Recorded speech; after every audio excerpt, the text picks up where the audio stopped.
મોરબી મહાનગરપાલિકાએ બુદ્ધિનું દિવાળું ફૂંક્યું હોય તેવો કિસ્સો સામે આવ્યો।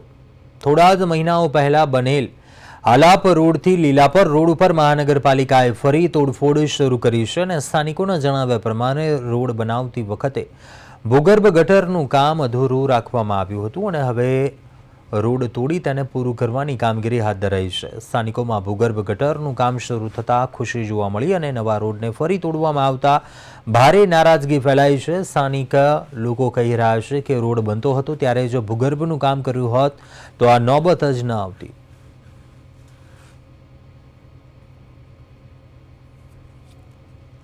અત્યારે આપણે અહીં આલાપ રોડ પર ઊભા છીએ અને સામાકાંઠે જવા માટે અત્યારે ગામના ટ્રાફિકથી બચવાનો જે બેસ્ટ રસ્તો જે વૈકલ્પિક માર્ગ તરીકે મોરબી વાસીઓ જે ઉપયોગ કરે છે એ આલાપ રોડ ડાયરેક્ટ લીલાપર સ્મશાન રોડને ટચ થાય છે।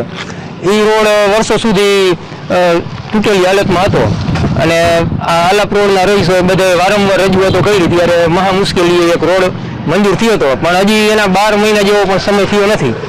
ત્યારે મહાનગરપાલિકાને યાદ આવ્યું કે હવે ભૂગર્ભ ગટર નાખી દે તો સારું, તો હવે રોડ અત્યારે તોડી અને પાછી ભૂગર્ભ ગટર નાખવાની પ્રક્રિયા શરૂ કરી છે।